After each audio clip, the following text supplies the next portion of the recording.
大家好，为大家介绍包管家 App 系统。我是包管家的长工 Aaron。我们准备一个包管家课程大纲来为大家做简单的介绍。我们有客户系统、契约系统、报修报价系统，还有后续延伸的修缮系统，以及案源、点交、应收应付，还有输出的一个房东报表。接下来，我们就透过包管家的 App 系统来介绍包管家如何帮助租赁管理人员、会计、秘书、业务同仁有哪些便利以及方便优势。首先，我们登入包管家的 App 系统，进入客户的资料，然后我们透过搜寻或是点选一个客户资料，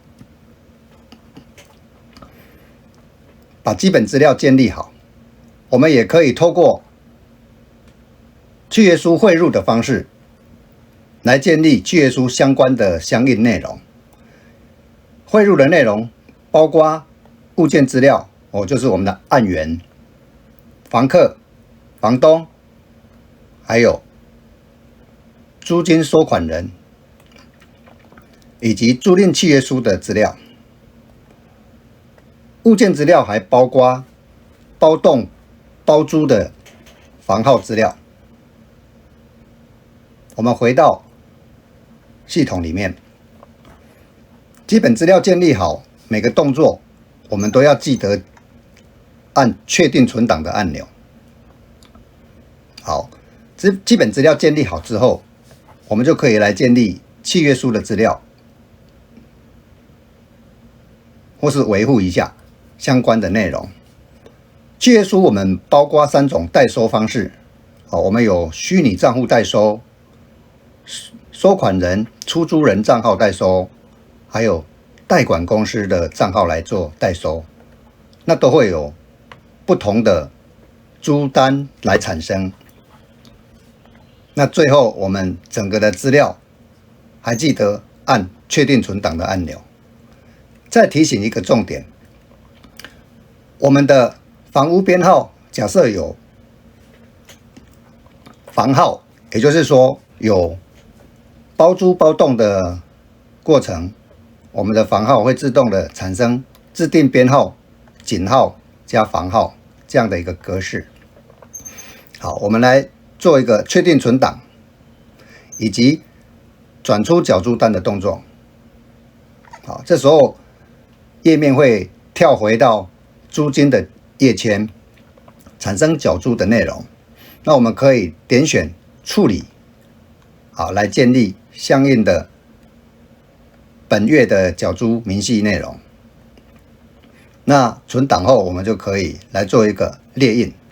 比方说我们来输出一张缴租单，这就是缴租的单据内容。再来，我们来介绍报修、报价、修缮的部分。报修我们可以透过契约书里面的报修按钮。基本上包管家 App 系统的整套系统的枢纽就是契约书。契约书就是我们的整套系统的枢纽。透过契约书还有唯一值的契约书编号，就可以来运作整套包管家 App 系统。我们透过报修的按钮来产生报修单。好，我们点一下报修，然后把相应的资料给带过来。比方说我们做一笔报修的类别是马桶漏水。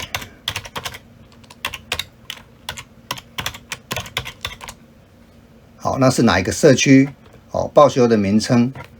好，来，然后自动的会把房屋编号带过来，然后选择指定的厂商，然后处理方式。目前是未处理，按确定存档。那这时候报修的资料就会建立起来了。那报修之后，我们要做相应的报价，而且报修后会把相应的报修内容推播给房东。假设是房客来报修，就会推播给房东以及代管公司。好，那下方就会产生报价的内容。这时候我们可以透过厂商来做报价比方说，我们模拟一个厂商报价的过程。那假设说马桶漏水要维修1000元，然后厂商的话是哪一家厂商？那我们这时候也是可以用选择的。好，那有相应的说明的话，就是写在这里。然后存档，这时候报修的内容也会在回应，透过 App 系统回到我们的代管公司以及房东的一个手机 App 上面。那好了之后，我们就可以做转维修的一个作业。我们按一下右边的转维修，把相应的资料带到修缮的一个资料来。好，那我们提供一个编号给他，然后建立相应的相关资料。比方工程名称就是马桶漏水。那相关的资料都会自动带过来。那专案负责人是谁？比方说张长工。好，资料建立之后，修缮单的资料我们就可以建立，确定存档。好，那完成之后，相关的报修的内容也会透过 App 系统来提醒代管还有我们的房东。那后续就是建立我们的进度比方说施作，然后今天天气如何，然后有没有什么备注要做说明的？那状态是什么？比方说它是实际施作，那业主有没有交办什么事项？那好了之后就是按存档，所以就是透过1期、2期施作一直到完工，这就是我们修缮的一个过程。再来的话，我们有可能透过收支付款就是应收应付的一个项目来建立相关的客户的一个收款情况。比方说我们帮房东代垫或是说要跟房东收每个月的管理费诸如此类的，就都是在这里建立。我们可以在这里做相应的资料建立。那应收应付的项目的话，我们透过左上角的3条线那里面就会有一个应收应付资料的一个维护建档我们点过来。好，那我们就会看到有应收的项目应收的项目，未来这里也可以结合我们的科目会计总账的科目，还有应付项目，我们都可以在这里做维护。好，我们再回到系统。好，这里就是建立我们的应收应付资料的过程比方说马桶漏水修缮。好，然后我们选择一个契约书编号，然后再来的部分的话就是代垫款，然后金额假设是1000元，然后是向房东收取说明。然后这个是一个重点，就是我们的账务要产生在哪一个月份，也就是归账的日期比方说我们要归在下个月8月的房东报表里面比方说下个月。再来的话，我们会有一个完成日期，也就是复核日期复核日期就是假设我们有会计比方说下个月的2号做了归档，我们有会计，然后有出纳主管，然后就可以做一个复核的作业。我们按一下存档，就会产生一笔应收的费用。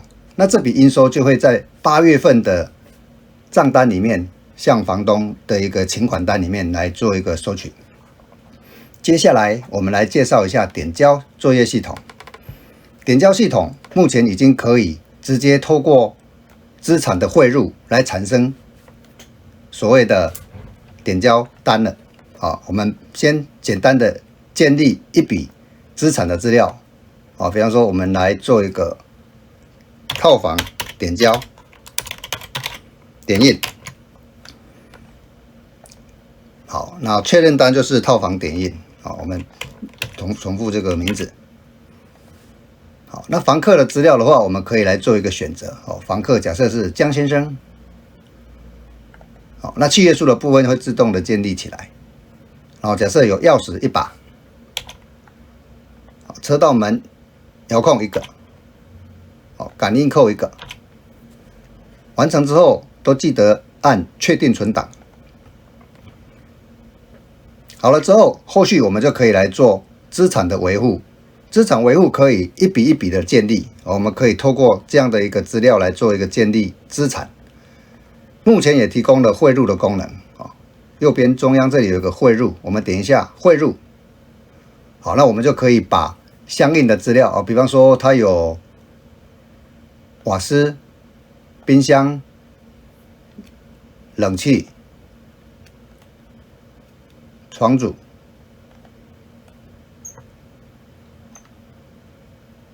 然后好了之后，是否要依序产生编号，可以按一下，然后按汇入，相关的资料就自动的会产生出来了。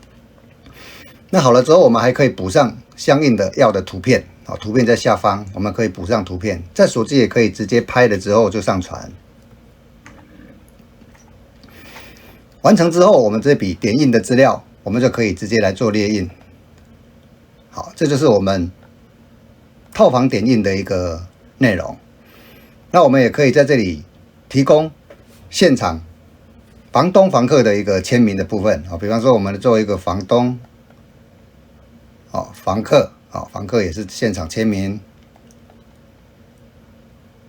这个部分透过手机或平板来作业会比较完美一点。按确认。好，完成之后就可以看到已经产生了一笔签约完成的一个签订完成确认的一个点交单。再来，我们介绍一下案源。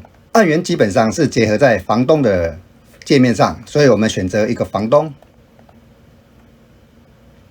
我们点一位房东资料，然后选择案源的一个页签，案源的资料就会建立以及显示出来。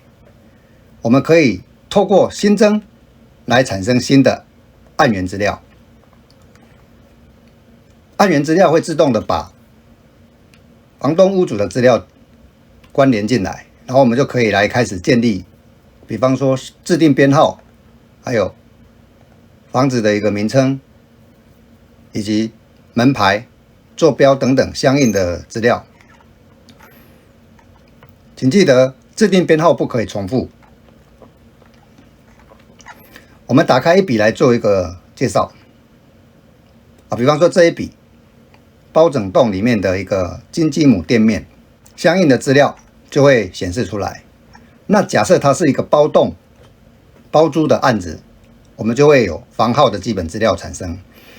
我们可以直接点一下房号，它就会带到我们房号的相应的资料来。我们可以在这里做建立。那这些以后都会结合到我们的契约书里面，我们就可以做单一套房或是雅房的一个出租的一个作业。那假设有更多的套房、雅房的资料，要来建立，我们可以透过这里来做一个建立。比方说，假设我们还有一个精装雅房式，好，它是在503，房屋的用途是住家，坪数是15.85，然后它是在5楼。预定的租金是多少？比方说它是12000，押金呢24000。基本上在包管家里面的系统都是以元为单位。那上架与否的话，就是假设它是空房呢，我们就是可以再上到前台去做媒合。那否的话，就是说他已经在出租中，已经产生房东房客的契约。好，那成交日期是什么时候？这个部分我们也可以透过这里来做一个建立。最后记得都要按存档。好，这样子就建立了我们所谓的套房或雅房的基本资料。我们回到最上面。好，这就是我们包管家从房东、房客的资料、契约书的资料建立，还有租金资料的建立，以及报修、报价、修缮，还有到后来产生应收应付账款，以及点交，还有案源的资料的一个建立过程。以上，谢谢。